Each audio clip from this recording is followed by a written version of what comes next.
Hello. Hello. Hi, Maeve. Hi, Jonathan. Hi, Aoife. Hi, Jonathan. And hello, everybody who might be watching us live right now, or anybody from the future who is watching us back at a later date. Thanks all of you for joining us. Welcome to another episode of Axis Hacks. This time, all about the Tempest. My name is Aoife Spillane-Hinks, and I am the lead artist at the Access Pop-Up Lit department. And I am joined by two wonderful folks and two wonderful actors. We've got Jonathan White, and we've got Maeve Fitzgerald. And you might remember Jonathan and Maeve from our chats about King Lear. And an interesting thing is that, so with Lear, I've worked on one production, and I believe both of you have worked on two productions. Performed it twice, different roles each time.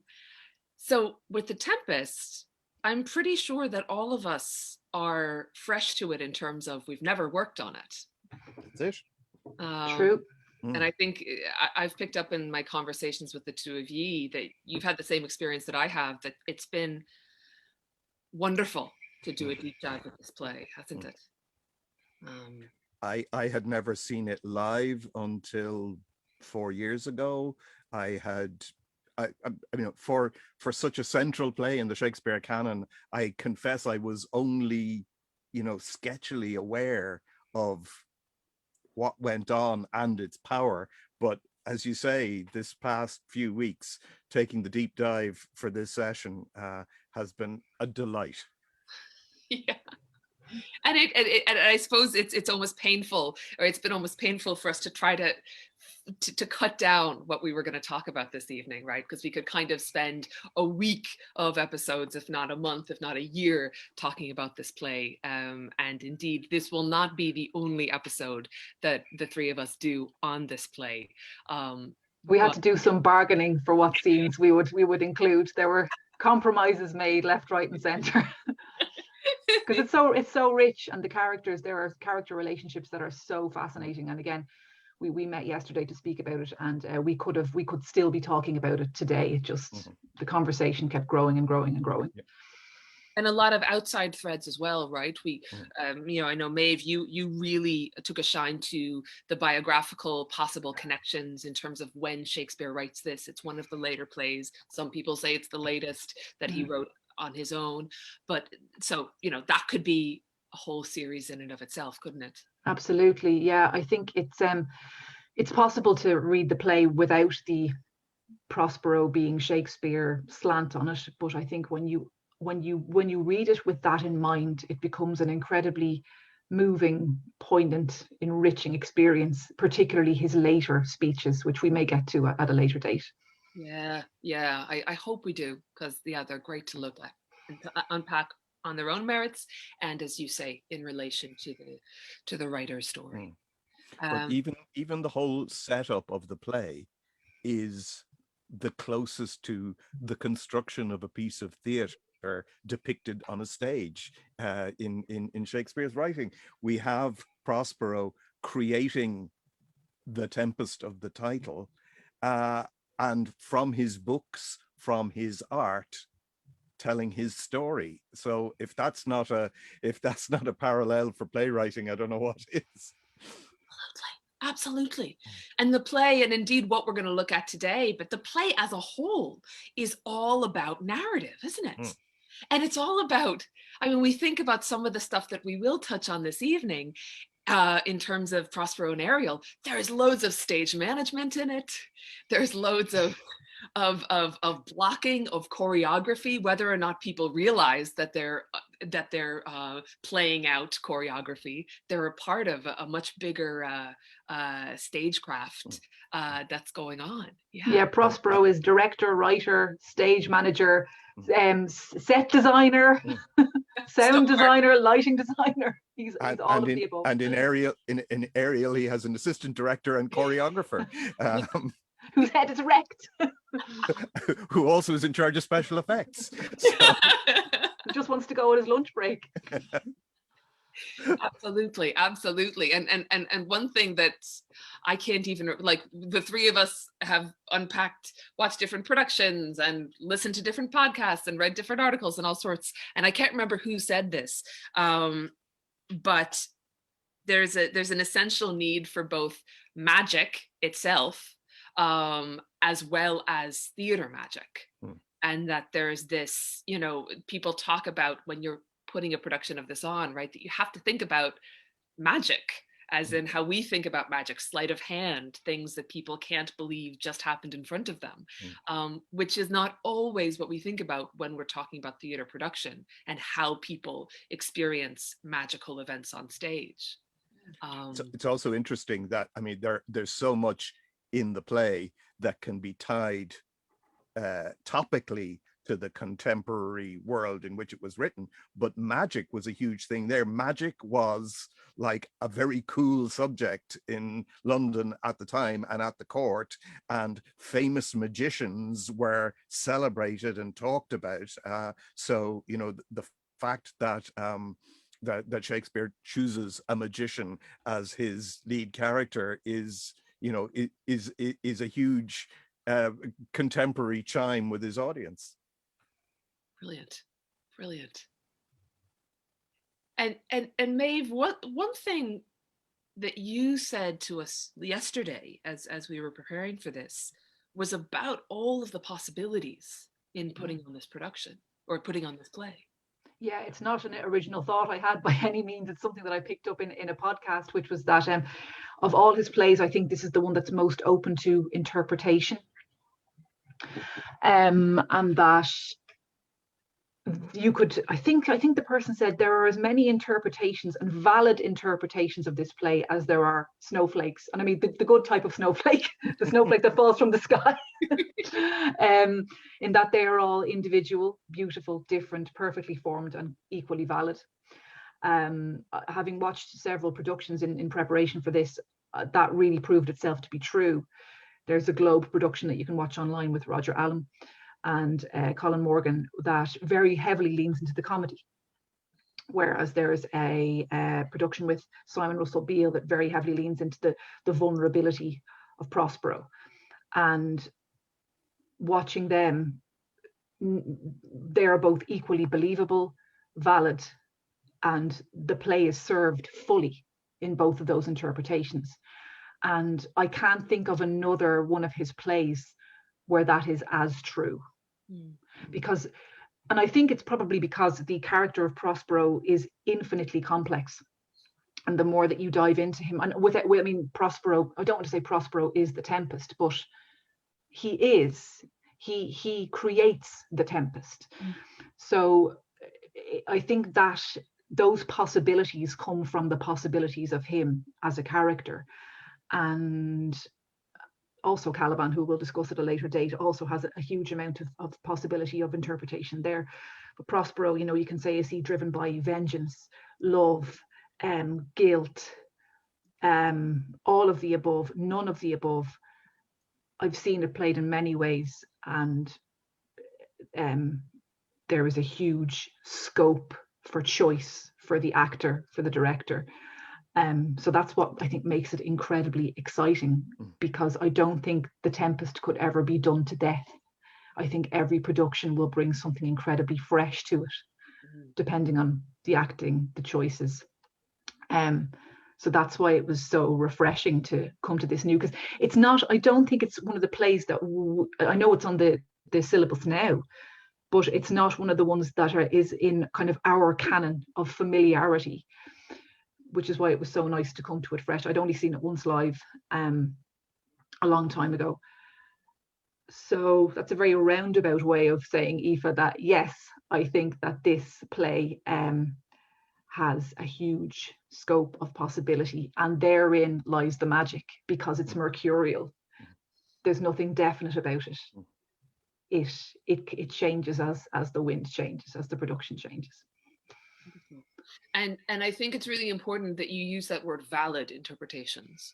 Not that we are the arbiters of validity, but that, yeah, that you're talking specifically about a play that rewards lateral thinking, imaginative challenges to convention of how it's been done or how people think the characters are or anything else. And really that's something that we found in our brief time when we've worked together to prepare this evening and looking at the text that we're reading tonight. Where do you even begin to make decisions about, okay, this is the reading we're giving? And I suppose one thing that we'd ask people to keep in mind in the readings that we do this evening are, there are choices that we've had to make to speak them at all, but there are so many possibilities in each of these lines about the direction that might go, and that will have a knock on to the next line and the next line and the next scene and the next act. And as Maeve's talking about, that's what's so thrilling and rich about this piece. And I might actually I'll throw up some of these images from, where is it? Oh, there it is. Just to let these pop in people's minds who are watching. We won't go too deep into these different productions, but just to see all these different configurations, orientations. Here's a film version. Here's a production that was recently done in Dublin at the Peacock. It's a postmodern feminist version called The Shitstorm. We've got all sorts of different kind of scenic work going on, different eras, different kinds of aesthetics. Just to let these images pop in your mind. This is the Julie Taymor film. To give yourself a sense of all the different, just the aesthetic, the design directions that this piece can go.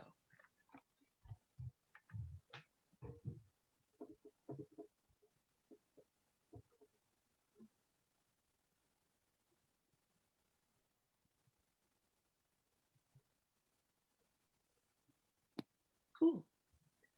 You can let those knock around in your head. Yeah. And what we'll be looking at this evening is the first two parts of what I kind of see as a triptych, in which Shakespeare in Act 1, Scene 2 introduces us to Prospero's three main relationships. With Miranda, his daughter, with Ariel, a magical being who is under his control, and with Caliban, who we won't discuss this evening because we want to give a proper session to looking at that character and that part of this scene. But we'll be looking at these first two parts of this kind of three-paneled portrait of the major relationships in the play. And Jonathan, you made a really beautiful point as we were chatting about this last night, that I wonder whether you might share with everybody this evening. Well, it is extraordinary what Shakespeare does in this one scene. As far as I know, after this scene is over, no element of the past is introduced after this point. In other words, the entire story so far is told in this scene. But in an act of dramaturgical bravura, Shakespeare breaks what is the cardinal rule for writers, is you can't have people on stage telling each other stuff they already know. So he creates this relationship between father and daughter who've been on this island for 12 years, yet there has been an agreement between them that they will never talk about how they got there and what came before. So now, in the context of this storm, is the moment that Prospero chooses to tell Miranda how they got there. Then we go on to his conversation with Ariel, his spirit, his familiar, who also has a backstory. But if we're to believe Prospero, Ariel keeps forgetting the backstory and needs to be reminded of the backstory. So we get that element too. So, and then, as you said, we get more with Caliban, of Caliban's point of view of the arrival of these people on the island. But once this scene is over, we have populated and furnished an incredible backdrop with in front of which our story will happen. And you know, it's not straightforward. It's not the War of the Roses. It's not you know, it's not conventional. It's, you know, it's three-dimensional and, you know, and 360 degree, and we need it all to understand what's going to happen. But the way he does it is quite brilliant. Beautiful, beautiful. And, you know, I think it's useful. We'll be reading through a relatively large piece of text this evening, and we'll be stopping at various rest stops to chat about what we've just read and what it's opening up and what we're noticing about it. But I think it's really useful to keep that structure that Jonathan has just talked about in mind, because it's a lot of information, and yet Shakespeare configures it so that an audience can take it in, because it's still inherently dramatic, because he's set up these propositions about why these two characters need to be told these things by Prospero. And I suppose the last thing that I'll say before we jump into read is that, as I mentioned, this is Act 1, Scene 2. What is Act 1, Scene 1? It's a relatively brief, maybe 3 minutes long, but very intense kind of montage of everybody who is on this ship that is rocked by this storm that Prospero has called up, this storm that Prospero has created. And one thing, you know, we keep talking about stagecraft and theatercraft within the play, as well as what Shakespeare's doing with it. And in this, Shakespeare gives us these 3 different points of view. In the first stretch of the play, we get the point of the storm. We get the point of view of the people who are in the ship in the middle of the storm. Then in the first part that we'll be reading this evening, we get the point of view of Miranda, who is watching the storm from dry land. And then when Ariel comes in later, the stage manager, the choreographer who has been helping Prospero carry out what happens after these folks are shipwrecked onto the island, Ariel describes being a part of the puppetry in the midst of it, but not in the middle of the storm, the way that those original folks are. So what we've seen on stage as an audience before this scene begins is a very brief, but very intense shot right from the middle of the storm, when people believe that they're about to die. That ends, and we start on the island with Prospero and Miranda.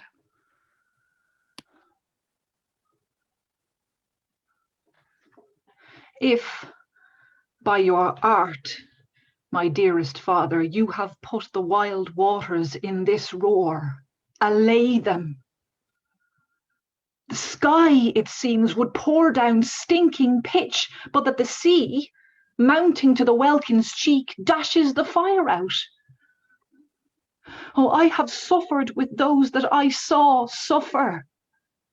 A brave vessel who had no doubt some noble creature in her, dashed all to pieces.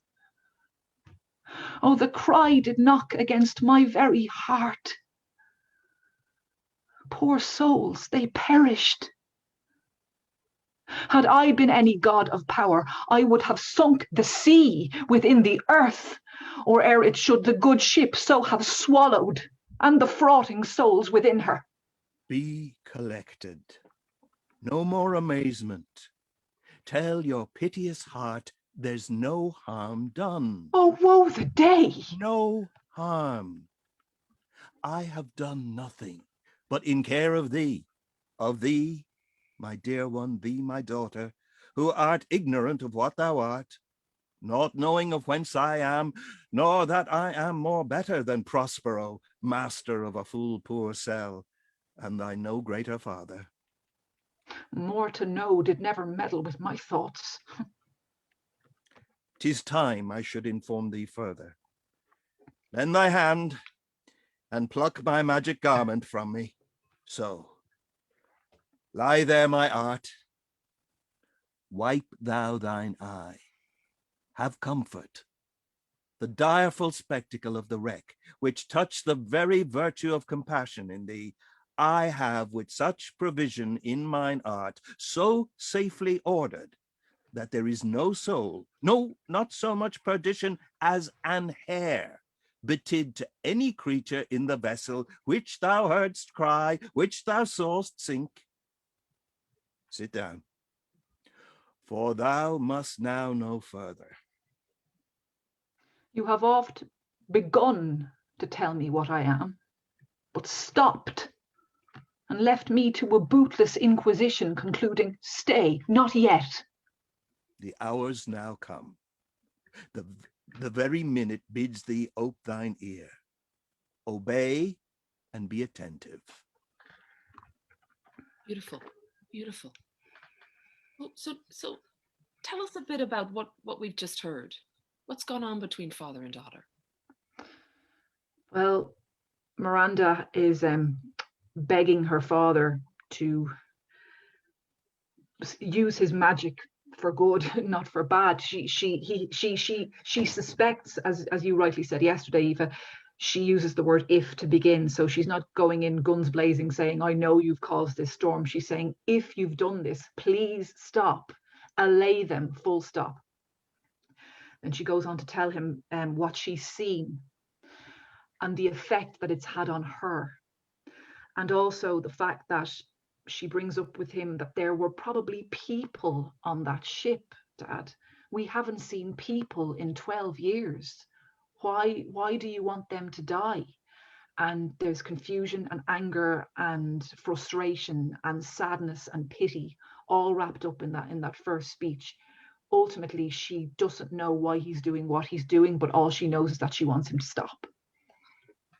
For his part, he sees the effect it's had on her. It's perhaps an element of the grand plan that he hadn't quite anticipated. He needs, first of all, to calm her, reassure her that nobody's hurt, that the whole point of the thing is that nobody's hurt. But again, it begs the question, sort of, who is he? What is he? And how does he do these things which have been shrouded in secrecy up to then? I think he realizes that for whatever plan he has in mind to work, she is going to need to know a bit more, all this stuff that he's hidden from her about her past.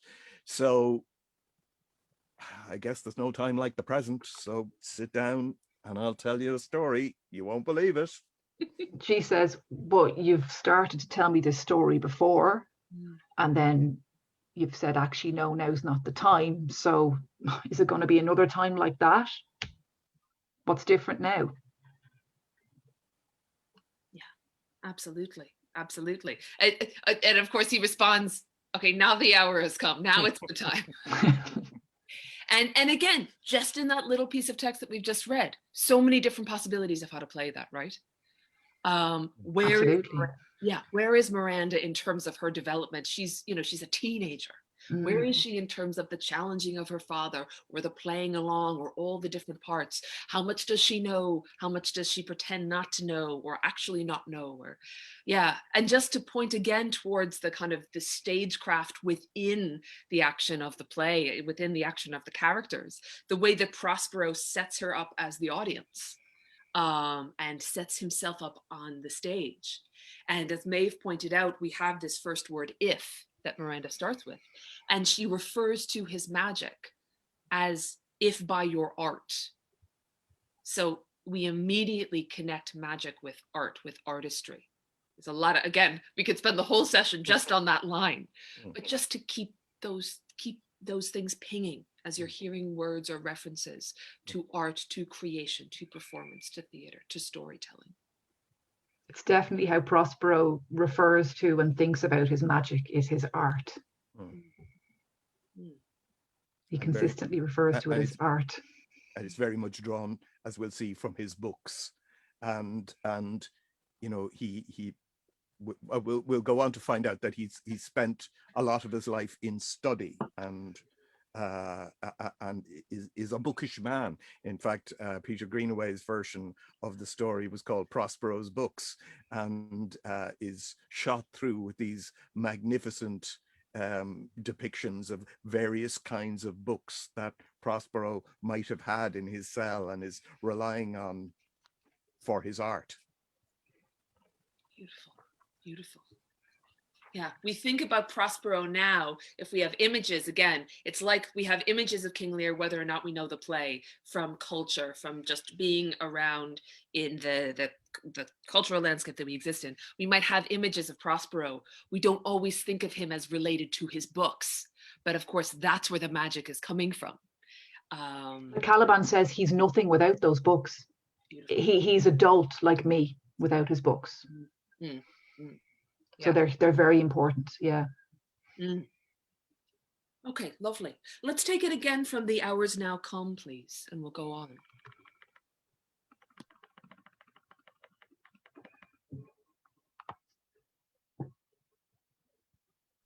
Oh. Jonathan? Oh. Okay. Okay, that took it. All right, I imagine Jonathan will join us in a moment. What will we talk about? Oh my goodness. What will we talk about? How about there was that beautiful, oh, okay, super. Kate's gonna let him back when he rejoins. The magic of theatre. You can't beat it. Theatre. There was a beautiful point that you and Jonathan were talking about yesterday. I feel so bad for everyone who was like not at the great dinner party that we had last night, where we're like, last night you said, oh, there you are. We were about to. Hello, are you back? Unmute yourself, Prospero. I'm such a good magician, I made myself disappear. All right, look, I was about to go down another stream of conversation, but we shall hold off on that. Let's press on while I'm here. Yes. Would you please for how long? Jonathan, from The Hours Now Come? Yes. Sorry, let me set myself up properly. Let's do that. The hours now come. The very minute bids thee ope thine ear, obey and be attentive. Canst thou remember a time before we came into this cell? I do not think thou canst, for then thou wast not out 3 years old. Certainly, sir, I can. By what? By any other house or person, of anything the image tell me that hath kept with thee remembrance. 'Tis far off, and rather like a dream than an assurance that my remembrance warrants. Had I not 4 or 5 women once that tended me? Thou hadst, and more, Miranda. But how is it that this lives in thy mind? What seest thou else in the dark, backward and abysm of time? If thou remember aught ere thou camest here, how thou camest here thou mayst. But that I do not. 12 years since, Miranda. 12 years since. Thy father was the Duke of Milan and a prince of power. Sir, are not you my father? Oh, thy mother was a piece of virtue, and she said thou wast my daughter. And thy father was Duke of Milan, and thou his only heir, and princess no worse issued. Oh, the heavens! What foul play had we that we came from thence, or blessed was't we did? Both, oh, both, my girl. By foul play, as thou sayest, were we heaved thence, but blessedly holp hither. Oh, my heart bleeds to think of the teen that I have turned you to, which is from my remembrance. Please you further. Lovely stuff, lovely stuff. So what's just gone on here? So Prospero asks Miranda, does she remember anything before being on the island? And he suspects she doesn't. But she does, but it's like this foggy dream way back. And she's not quite sure if it's something she dreamt or if it's reality. Because all she's known is this island. So why would she have this memory of being tended to by 4 or 5 women? But it's something that I think has probably haunted her. And it's, Jonathan, am I right in saying that's a surprise to Yes. Prospero, because she's never said this to him before. Yeah. And I think he was expecting, no, don't remember anything. And then he can form the tale his own way. But then he's suddenly worried, if she can remember that, maybe she has this horrible memory of what drove them from Milan, as pronounced in verse, but of course Milan is how we refer to it, but I don't know how good the Italian pronunciation was in London in those days. What forced them from Milan and brought them to this island, which, as we'll see, was was no pleasure cruise. So I think he's immediately concerned that that she has other horrible remembrances, but she reassures him that no, she has no idea how they got there. So he's able to tell the story his way. He starts by saying, as any of us would, 12 years ago, and then it suddenly hits them. 12 years. 12 years on this island, and has to kind of collect himself then and go on and say that 12 years ago he was this duke and a powerful man. It's funny how he goes about it, though. He says, your father was the Duke of Milan. Yeah. But I thought you were my dad. No, I am. And I was also the Duke of Milan. Yes. Yes, he's doing that Duke thing of speaking of himself in the person. The royal we. Yeah. I suppose it's a great bit as well, right? Yes. She's his audience. Yeah. To send her on that little journey. Yeah. Quite electrifying, keeps her hooked.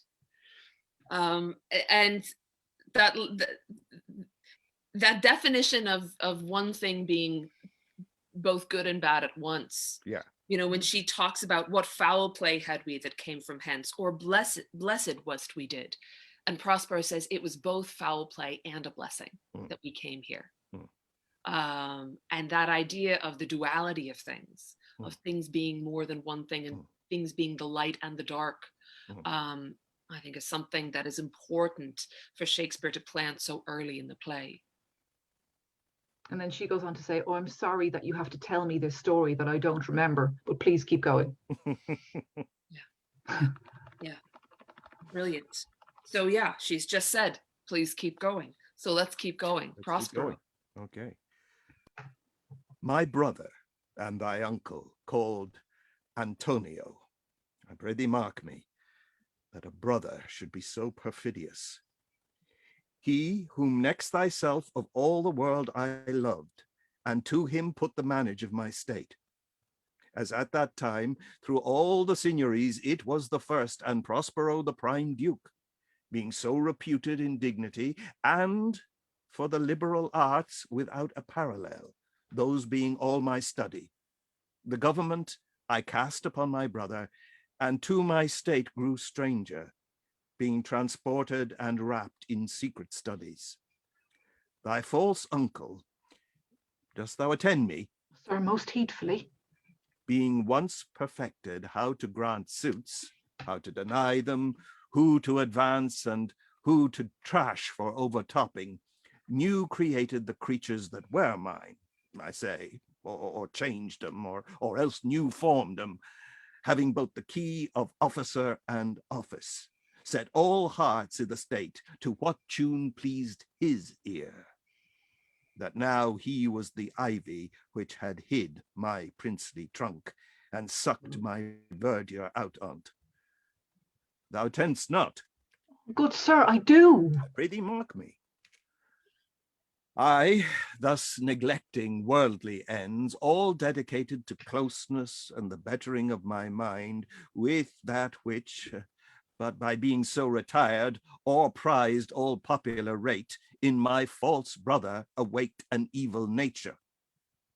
And my trust, like a good parent, did beget of him a falsehood in its contrary, as great as my trust was, which had indeed no limit, a confidence sans bound.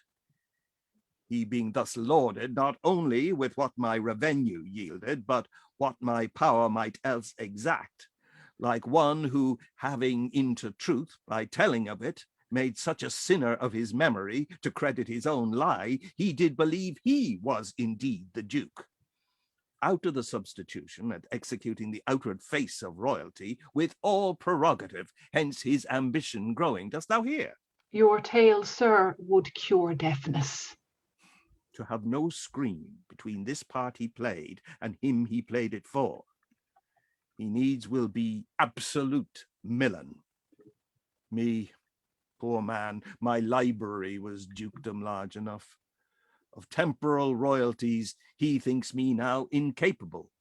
Confederates, so dry was he for sway, with the King of Naples, to give him annual tribute, do him homage, subject his coronet to his crown, and bend the dukedom, yet unbowed, alas, poor Millen, to most ignoble stooping. Oh, the heavens. Mark his condition and the event, then tell me if this might be a brother. I should sin to think but nobly of my grandmother. Good wombs have borne bad sons. Now the condition. The King of Naples, being an enemy to me inveterate, hearkens my brother's suit, which was that he, in lieu of the premises of homage, and I know not how much tribute, should presently extirpate me and mine out of the dukedom and confer fair Millen with all the honours on my brother.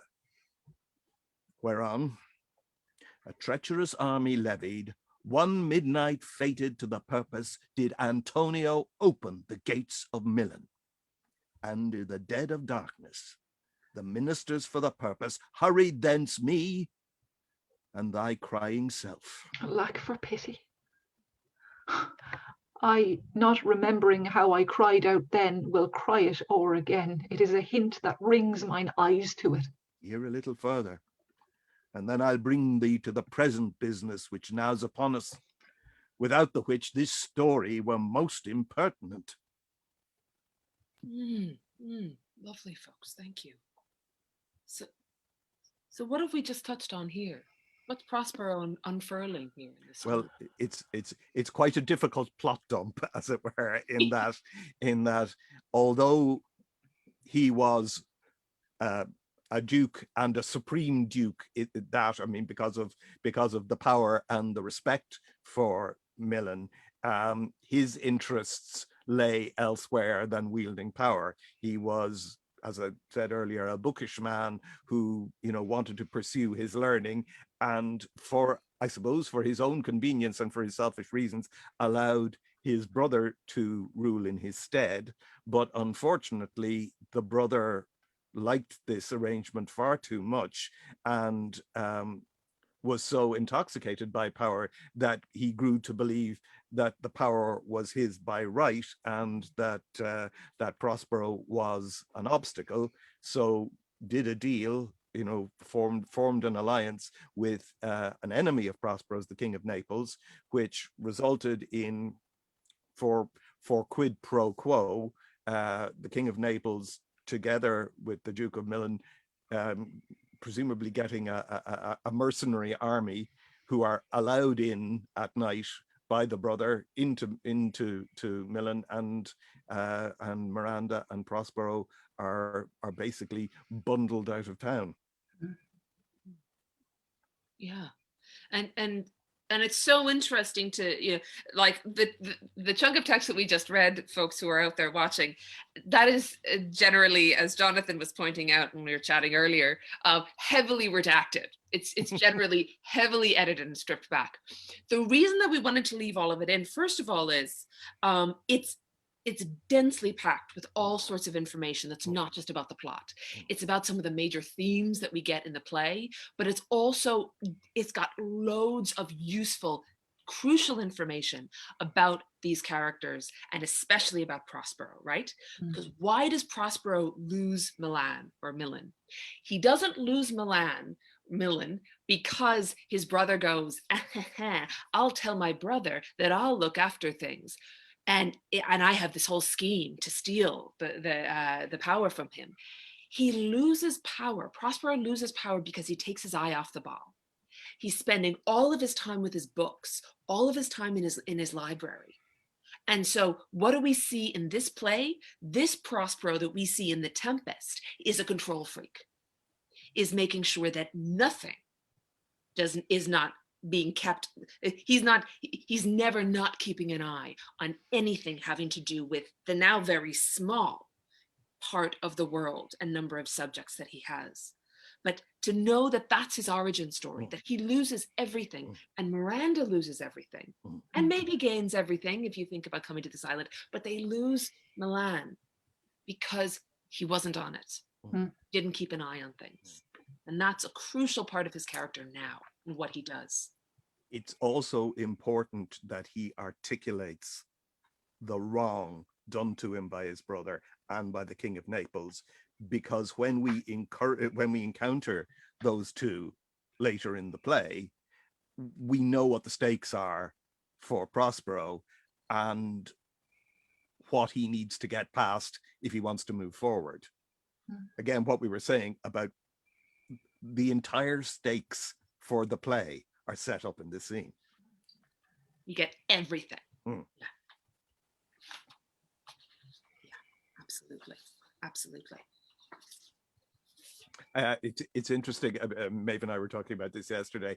His constant, it's almost like a tick that he thinks she's not paying attention, and I think, I mean, obviously, if we were doing a full production, this is the sort of thing we'd tease out, sort of, does Prospero wander off by himself, trying to tease out exactly what happened, and suddenly realizes that this is for Miranda's benefit, and is, where are you? Are you listening to me? Or is it that, does it also mean, am I making myself clear? Are you getting why I'm telling you this, but it's a nice little, sort of father-daughter thing, sort of, you never listen to me, this is important stuff, now pay attention. So again, it's again, in the context of a lot of information being delivered by one character to another, it's a nice way of reminding us of the two characters. Yeah. And it's a great example of one of the myriad things in the play that can go a myriad number of directions. Yeah. And still be true to the relationship. Yeah. Absolutely. Yeah. Lovely stuff. Let's press on with Miranda. Okay. She asks Prospero, wherefore did they not that hour destroy us? Ah, well demanded, wench. My tale provokes that question. Dear, they durst not. So dear the love my people bore me, nor set a mark so bloody on the business, but with colours fairer painted their foul ends. In few, they hurried us aboard a bark, bore us some leagues to sea, where they prepared a rotten carcass of a boat, not rigged, nor tackle, sail, nor mast, the very rats instinctively had quitted. There they hoist us, to cry to the sea that roared to us, to sigh to the winds whose pity, sighing back again, did us but loving wrong. Lack, what trouble was I then to you? Oh, a cherubim thou wast that did preserve me. Thou didst smile, infused with a fortitude from heaven, when I have decked the sea with drops full salt under my burden groaned, which raised in me an undergoing stomach to bear up against what should ensue. How came we ashore? By providence divine.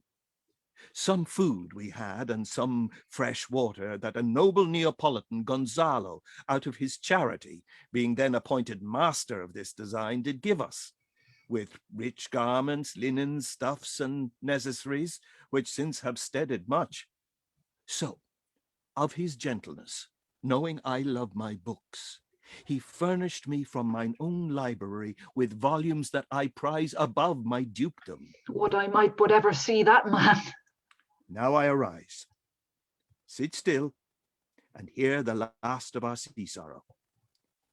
Here in this island we arrived, and here have I, thy schoolmaster, made thee more profit than other princesses can that have more time for vainer hours and tutors not so careful. Heavens thank you for it.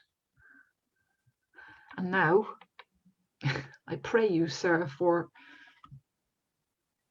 'tis still beating in my mind your reason for raising this sea storm. Know this thus far forth, by accident most strange, bountiful fortune, now my dear lady, hath mine enemies brought to this shore. And by my prescience I find my zenith doth depend upon a most auspicious star, whose influence, if now I court not but admit, if now I court not but omit, my fortunes will ever after droop. Here, cease more questions. Thou art inclined to sleep. 'Tis a good dullness, and give it way. I know thou canst not choose. And Miranda sleeps. Okay. So what have we got here?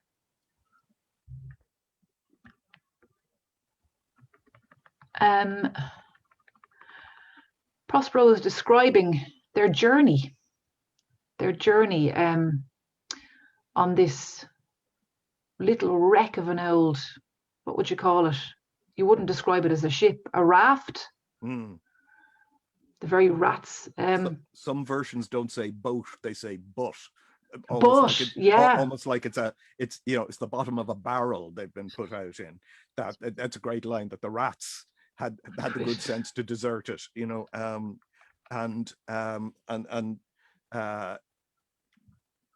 that but for their good fortune, they wouldn't have lasted. But they had been helped by Gonzalo, who had given them some food and some water, and other necessaries. And Prospero's very, very quick to say the reason that we escaped alive is because the people loved me. That's right. I think that's important to him. Yeah. And something important to keep in mind is most of the information we get about the past, we get via Prospero, right? It's his version. Mm-hmm. So just like you pointing that out, and we have no one else to verify that or challenge it. There's other elements of the story as we go further on into the scene that are we're only getting via via Prospero. That's right. So at times we wonder how reliable a narrator he is. Yeah. Because as you said, he's a control freak. He's now setting the scene exactly as he wants it set. We've no reason to doubt him so far, but as you say, it is very much his version. Absolutely. There's a couple of lovely pieces of poetry in it. To cry to the sea that roared to us, to sigh to the winds whose pity, sighing back again, did us but loving wrong. So they're sighing at the winds blow back and blow them the wrong direction, Yeah. And then his the beautiful thing where he describes how Miranda's smile kept him going, and he'd been crying his fill into the sea, she's smiling at him, and that gave him stomach to bear up against what should ensue. So she's alive because of him, and he's alive because of her. Yeah. Beautiful. And as we've now come to the end of the interaction between father and daughter, and we've done the job of getting all of this information, but we've also done the job of getting heaps upon heaps of different kinds of information about this relationship in their interaction, as well as certain things that they say within the dialogue. Yeah. So Miranda sleeps. Yeah, just to notice, like they're having a good chat, but again, control freak. Yes. When he's done with the conversation, he just makes her go to sleep. He doesn't say, what, I think we're finished here. Yeah. He just, without her consent, without her participation, boom. Now He's got somebody else to see who she won't see, but other business to do. Absolutely. So Maeve is now switching over from Miranda to Ariel. Miranda is asleep. Oh my God. It's Sorry. like, what a metamorphosis has taken place. So Miranda has just slept and we press on. Come away, servant. Come. I am ready now. Approach my Ariel. Come. All hail, great master. Grave sir, hail. I come to answer thy best pleasure, be it to fly, to swim, to dive into the fire, to ride on the curled clouds, to thy strong bidding task Ariel and all his quality. Hast thou, spirit, performed to point the tempest that I bade thee? To every article. I boarded the king's ship. Now on the beak, now in the waist, the deck, in every cabin I flamed amazement. Sometimes I divide and burn in many places. On the topmast, the yards and bowsprit would I flame distinctly, then meet and join. Jove's lightnings, the precursors of the dreadful thunderclaps, more momentary and sight outrunning were not. The fire and cracks and sulphurous roaring of most mighty Neptune seemed to besiege and make his bold waves tremble, yea, his dread trident shake. My brave spirit, who was so firm, so constant, that this coil would not infect his reason? Not a soul, but felt a fever of the mad, and played some tricks of desperation. All but mariners plunged in the foaming brine, and quit the vessel. Then all afire with me, the king's son, Ferdinand, with hair upstanding, then like reeds, not hair, was the first man that leaped and cried, hell is empty, and all the devils are here. Why, that's my spirit. But was not this nigh shore? Close by, my master. But are they, Ariel, safe? Not a hair perished. On their sustaining garments, not a blemish, but fresher than before. And, as thou badst me, in troops I have dispersed them about the isle. The king's son have I landed by himself, whom I left cooling of the air with sighs in an odd angle of the isle, and sitting with his arms in this sad knot. Of the king's ship, the mariners, say how thou hast disposed, and all the rest of the fleet. Safely in harbour is the king's ship, in the deep nook, where once thou call'st me up at midnight to fetch dew from the still vexed Bermudes. There she's hid. The mariners all under hatches stowed, who with a charm joined to their suffered labour I have left asleep. And for the rest of the fleet which I dispersed, they have all met again and are upon the Mediterranean float, bound sadly home for Naples, supposing that they saw the king's ship wrecked and his great person perish. Ariel, thy charge exactly is performed. But there's more work. What is the time of the day? Past the mid-season. At least 2 glasses. The time 'twixt 6 and now must by us both be spent most preciously. Is there more toil? Since thou dost give me pains, let me remember thee what thou hast promised, which is not yet performed me. How now? Moody? What is't thou canst demand? My liberty. Before the time be out? No more. Lovely stuff, lovely stuff. So a very different Prospero we get here, right? Employee, employer, or servant master. Yeah, indeed, right? Which we will come to learn very soon. Yeah. So Ariel comes and we've just seen one, Act 1, Scene 1, we've had the experience of the people aboard the ship tossed about in the waves. Then we get Miranda watching it from ashore. And now we have Ariel, the puppet master, talking about all of the technical feats of storm making and mayhem he or she created. Mm-hmm. And exactly to the letter that Prospero ordered, because the deal is, you do this, I'll set you free. Because as we'll find out in a while, Ariel is very much Prospero's employee, whether Ariel likes it or not. until Prospero decides that's not the case anymore. And I think the contract keeps being extended, but Ariel doesn't necessarily ask for that contract to be extended. Ariel wants P45, please. And I think the little thing that happens at the end, where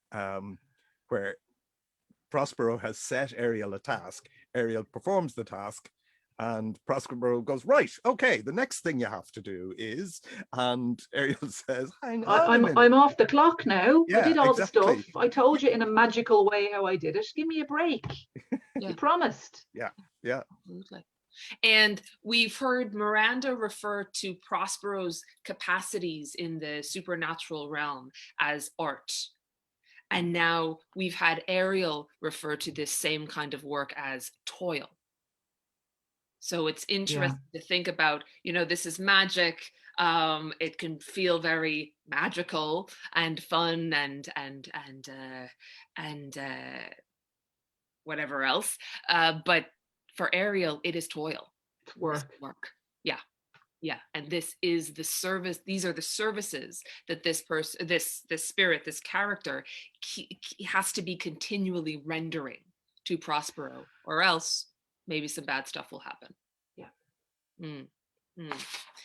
And oh no, we've lost Jonathan again. He's made himself disappear. But one thing, so he'll probably be back just as I touch on this. One thing you might start noticing about the Tempest, and it's certainly not an original point that I'm making, that Shakespeare often uses source texts in his previous plays of older stories or figures from history or whatever else to draw on to begin the crafting of his play. But a lot of people will talk about that Shakespeare's source material for this play are his other plays, right? So you start to see the themes and the workings of magic. You can very much see the echoes of Midsummer Night's Dream. The Prospero character himself, you can see Lear in that. You can see Lear in the stuff that's going on with the bad brother and the good brother coming out of the same womb. So there's lots of echoes of all sorts of other plays of his coming out. And again, it's one of the other things to keep letting pop in your consciousness, are these things that feel familiar, but this is a new play. This is a different context. So we've just had Prospero say, and let's pick it up from this line, before the time be out, no more.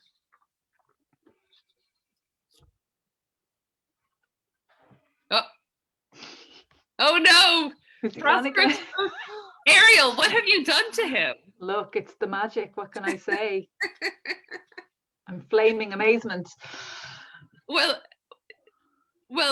we give him a second and just see if we can get him back for the last few minutes.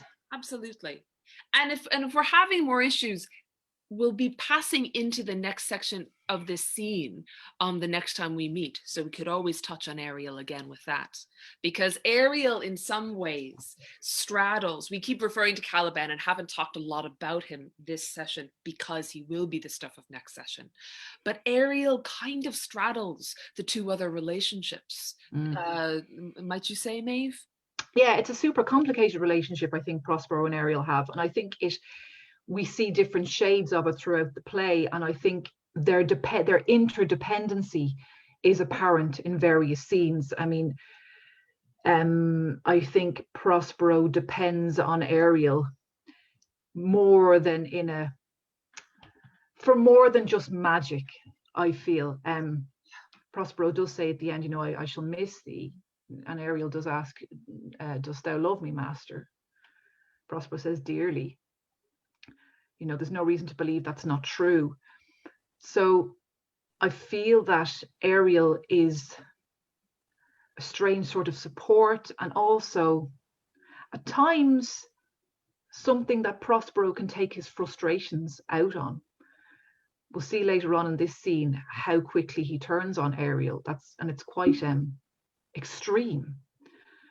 So you feel that Ariel bears the brunt of a lot of Prospero's frustrations that Prospero would never dare to take out on Miranda. Yeah. But also there is a huge element of the value of Ariel's loyalty. And I think loyalty is important to Prospero, considering the story we've just heard about the lack of loyalty from his brother. That and they've coexisted for such a long period of time as well. And it's also interesting that the Prospero and Ariel relationship is secret. His daughter doesn't know about it. So there's something slightly, what's the word for it? Not underhanded, but... Clandestine? Yes, clandestine. Yeah. Which adds strange shades. Yeah. Yeah, So there's huge potential in that relationship. I think that can go 1,000,001 ways of how you want to play that. Yeah. Is Ariel a creature of Prospero's mind, or is Prospero a creature of Ariel's mind? You know, I mean, certainly, you know, they Prospero is the only character who Ariel speaks directly to. I mean, Ariel manifests themselves to other characters, but the only conversation is with Prospero. Yeah. And you know what, folks, because we had our own Tempest this evening that was casting spells on our connections, rather than worry about running through the last couple of pages here, the last stretch of this, because we'll be running into the Caliban section next. Okay. Let's let Ariel do what Ariel does, which is to straddle these two other panels, the daughter on the one hand, and the captive, the slave, the enslaved person on the other. And I think some of the things that we've started to raise here that you've been touching on, this idea of the complicated nature of these relationships, the fact, the dualities, Maeve, that you're describing in Prospero's relationship with Ariel, there are constantly these confounding factors within all sorts of characters as individuals as well as relationships, right? One thing that we'll be looking at next time is the fact that Prospero and his tiny daughter arrive on this island. They arrive as refugees, but then Prospero becomes a colonizer. And so it's more complicated than if he were just one or the other. And all of his relationships with these three primary characters, we can't call them people necessarily, but these three primary characters in his life all embody these kinds of dualities as well, right? I mean, it's an absolutely extraordinary play, and it's an extraordinary stretch of pages, these three interactions.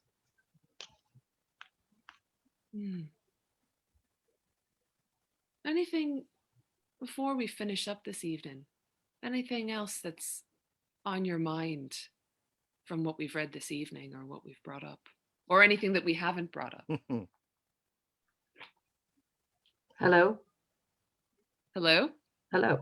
Did I disappear? Oh, see, this is what happens. You get a Tempest blowing in. Well, listen, the point that Maeve was making in her performance art there was that one of the big things, she was embodying one of the concepts, one of the major themes of the play, which is perception.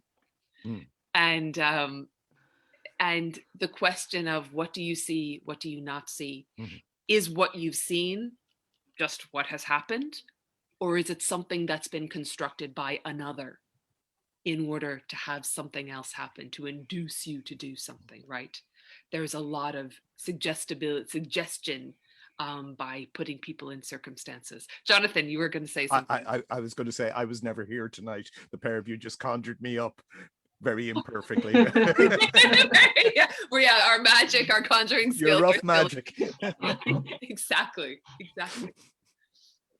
Well, listen, to everybody who's tuned in this evening, or if you're watching back in the future, thank you so much for watching.